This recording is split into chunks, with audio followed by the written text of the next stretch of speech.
Hello friends, let us start the new subject of your thermal engineering, that is the power plant, right? If we talk about the syllabus of the power plant as per your GATE new syllabus, then we have to study the gas power cycles and vapor power cycle. So only these two topics are in the power plant as per the GATE. But if we talk about the engineering services, so the syllabus is more than we have to study the steam turbines, gas turbines, nozzle, right? These chapters and the power plant, that thermal power plant, we have to study all of these topics for the engineering services. But right now I am only covering the syllabus of your GATE, which includes power cycles, both vapor power cycle and gas power cycle, right? And if we talk about the weightage of the power plant in your GATE, then around 2 to 3 marks question you will get from the power plant. And the power plant topic is very easy if you say that, because only 2 cycles you have to study, and these 2 cycles you already studied. The reverse of these 2 cycles are already studied, you studied in the subject refrigeration and air conditioning, right? There we have vapor compression refrigeration system and gas refrigeration system. That is just the reverse of these 2 power cycles which we want to study in power plant, right? So very easy topic, very easy to get, and the prerequisite for this is, if your concepts of thermodynamics are good, then you can easily score the 2 to 3 marks whichever the question asks in the power plant in the GATE paper, right? Very easy topic. So we have to cover this now. And if you want that books for the power plant, then I'll not suggest any book for the power plant if you are only preparing for the GATE, because these 2 topics I'll cover each and every point, each and everything in detail, and we are also solving some of the good numericals of the power plant during our course, right? And also there is a chapter, that is a compressible flow, which is added newly in this GATE paper. So we will discuss the compressible flow also in power plant itself, although that topic is added in the syllabus of fluid mechanics, but I'll cover that topic in your power plant only. So these 3 topics I'll cover. So let us start the power plant, right? We already studied in the second law of thermodynamics that the continuously conversion of heat into work or work into heat is not possible, right? Because the first question arises is, why you need a cycle, why you need a power cycle, whether it will be gas power cycle or refrigeration power cycle or vapor power cycle. Why we need a cycle? Cycle means that in a thermodynamic cycle there are some processes. When these processes are occurring, then after the process, the initial and final state of the system will be same. So we can say that it is a cycle, right? So why we need a cycle? Because as per the second law of thermodynamics, the continuous conversion of heat into work or work into heat, in some of the applications we need that heat will be converted into work. For example, your engines, right? Heat engines, which will take the heat and give you the mechanical work output, right? Those things are known as those cycles which are giving you the work, mechanical work as a output, and which can take the heat and give you the work. Those are known as power cycles, right? Because they will give you the power, right? So we know that. And also if we talk about those cycles, those devices where we want that work can be converted into heat, for example your refrigeration cycles, right? Or your heat pump cycles, where you need to convert the work into heat.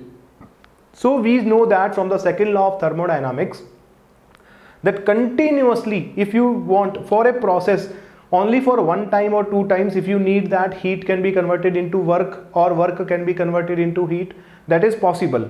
But if you want that continuously, you want that the power will be given to you, that power will be available for you continuously, then you need a cycle for that. Because in the thermodynamics second law, that the continuously conversion of heat into work or work into heat is not possible. That can be only possible with the help of a cycle.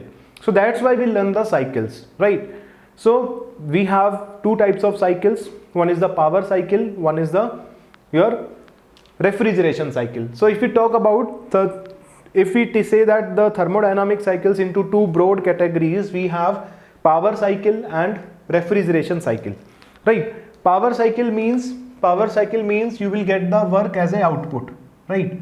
This will give you work as a output, right? Here the work is output. Second one is refrigeration cycle, where work is input, right? Work is input. That means in the power cycle, if I say power cycle will take work done by the system is positive, so it will give you the positive work. Why? Because it will give you the net work and work done by the system is positive. Refrigeration cycle will be having negative work because work done on the system is negative. So here we have negative work. In the power cycle we can say that heat is converted into work. Heat is converted into work. And in the refrigeration cycle we say that work is converted into heat. You can say refrigeration cycle or heat pump cycle. Here work will be converted into heat. So we know that all the power producing cycles are clockwise on PVTS diagrams, right? We know that from the basic understanding of your thermodynamics that all the power producing cycles are clockwise on the property diagrams, whereas all the power consuming cycles are anti-clockwise. These are anti-clockwise on property diagrams. Let it be PV diagram, TS diagram, PT diagrams, etc. Right? They are anti-clockwise. And you can remember when you studied the refrigeration cycle, all the cycles, whether it will be gas refrigeration system or vapor compression refrigeration system, both the cycles are anti-clockwise, right? We make the cycle anti-clockwise because they are the work consuming cycle. They are the work consuming cycle. So we can say that during this power cycle, the fluid energy will decrease. The fluid energy will decrease. Why? Because it will give you some power as a output. Some work will be given to you, right? You will get some work. So that work will be come from the energy of the fluid. Suppose a fluid is striking, suppose if we talk about turbine, a high pressure and at high velocity fluid is or water is striking on the turbine blade, and then blades start rotating, and that rotation will be converted into mechanical power, or that rotation can be converted into electricity, right? So from where this power will come, from where this energy will come, this energy will come from the fluid which is attacked on the, which is striked on the turbine blades, right? So at the outlet the fluid energy will decrease because you take some amount of energy from the fluid and convert it into work. Similarly, if we talk about refrigeration cycle, here we can say that fluid energy increases. Fluid energy increases. Why? Because the fluid will take some work and convert it into heat. So if they convert it into heat, its internal energy will increase. So the fluid energy will increase in the refrigeration cycle, or you can say work consuming cycle or heat pump cycle. So these are the basic difference between power cycle and the refrigeration cycles, right? Power cycle means where you will get some net work output, and in the refrigeration cycle where you have to give some work and that work can be converted into heat, right? That is the basis of the refrigeration cycle and that is the basis of the power cycle. Now, these power cycles or the refrigeration cycles, these are of two types, right? If we say that these two are having further category, that they are of two types. One is the gas power cycle or gas refrigeration cycle. Another one is the vapor power cycle or vapor refrigeration cycle. We both have, right? Gas refrigeration cycle and vapor refrigeration cycle we studied in the refrigeration and air conditioning, right? Where we say that the gas refrigeration cycle is working on the Bell-Coleman cycle or reversed Brayton cycle, and vapor compression refrigeration system will work on the reverse Rankine cycle, we can say. So these two types of cycles are further categorized into gas cycle and vapor cycle. We already discussed the difference between vapor cycle and gas cycle in the refrigeration and air conditioning, where I told you that what is the basic difference between gas refrigeration system and vapor refrigeration system. Here also we will say that in the gas cycle we use the gas right? Gas like hydrogen, oxygen, carbon dioxide, these gases can be used as a medium. In the vapor cycle we have water vapors which can be easily condensed, So in the gas cycle we can say that your phase of the working material will not change. Phase of the working material will not change. That means throughout the cycle only gas phase will be there, right? That means throughout the cycle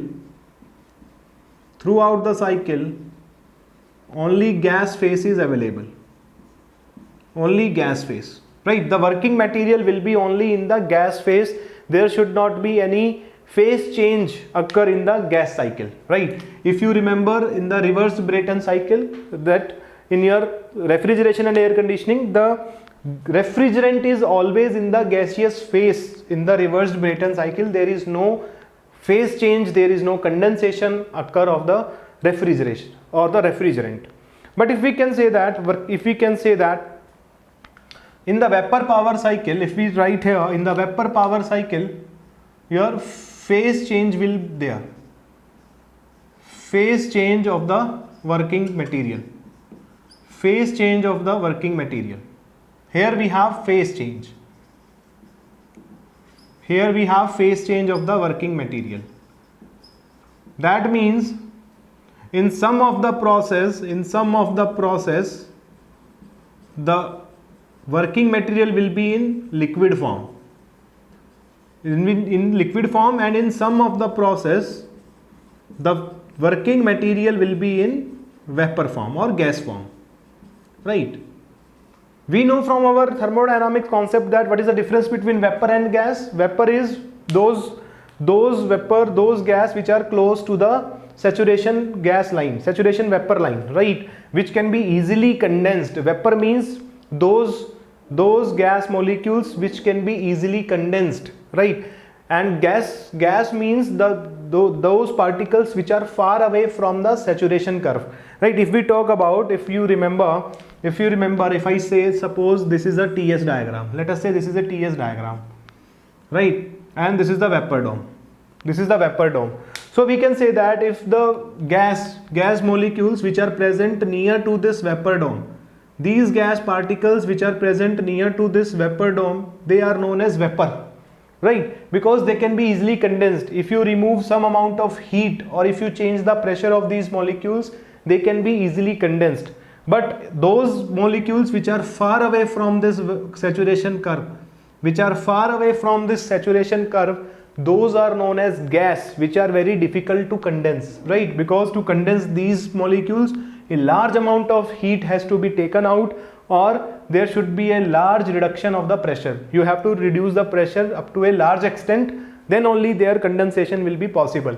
So this is the basic difference between vapor and gas, right? Both are in the gaseous phase, but in the language of thermodynamics we will describe the vapor, those gas particles which are near to this saturation curve, which can be easily condensed.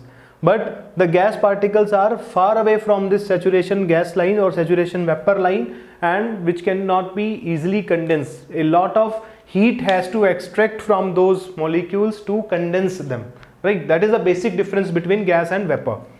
So we can say that in the vapor cycles, the working material, whether it will be water or whether it will be any other material, that material in some of the process, because we have a cycle and cycle will be consist of more 2 or 3 or 4 process. So in some of the process the working material will be in liquid form, and in some of the process the working material will be in vapor form. So there will be a phase change during the cycle. So that is known as vapor cycle, right? So similarly we have gas power cycle, we have vapor power cycle. We have to discuss these two as per our GATE syllabus, gas power cycle and vapor power cycle. Gas power cycle will be based on Brayton cycle, because gas refrigeration cycle we told it is based on reversed Brayton cycle. So gas power cycle will be based on the Brayton cycle, and vapor power cycle, which we have to discuss, that is based on Rankine cycle. So we have to study two cycles, Rankine cycle and Brayton cycle for the power plant subject, right? Now, the thermodynamic cycles can also be classified based on these open cycle and closed cycle. They can be also classified based on open cycle or closed cycle.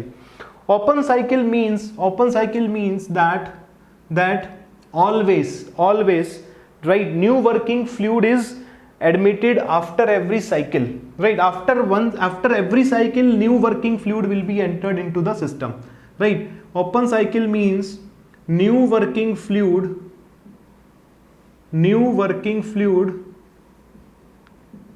be entered into the system. New working fluid will be entered into the system after every cycle. This is known as closed cycle, right? If you allow the new working fluid to enter in the cycle at every time after every cycle, that is known as open cycle. Just like your IC engine, if we talk about IC engine, right, after every cycle you are going to enter the petrol, or you can say air, into the cycle. That is known as open cycle, because the exhaust gases after the expansion process, those exhaust gases will be released to the surrounding and new working fluid will enter after every cycle, right? So open cycle means, just for example, IC engine, right, in which every time after every cycle new working fluid is entered into the cycle or entered into the system. That is the meaning of open cycle. Closed cycle means the same working fluid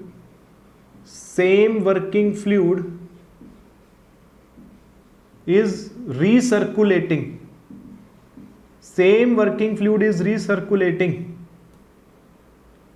Right, same working fluid is recirculating.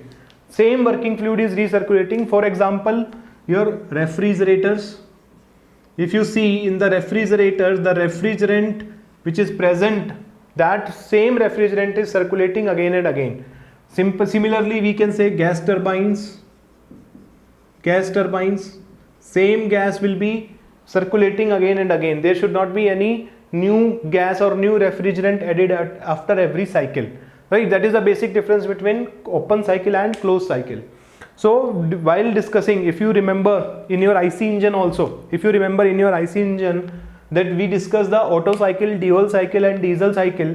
In all those cycles, we take the assumption that the thermodynamic cycle is a closed cycle, right? We are not consider it as an open system or open cycle. We consider it as a closed cycle, and we replace the heat addition process by an equivalent process and heat rejection process by an equivalent process to convert it into closed cycle. So that will be the assumption, right?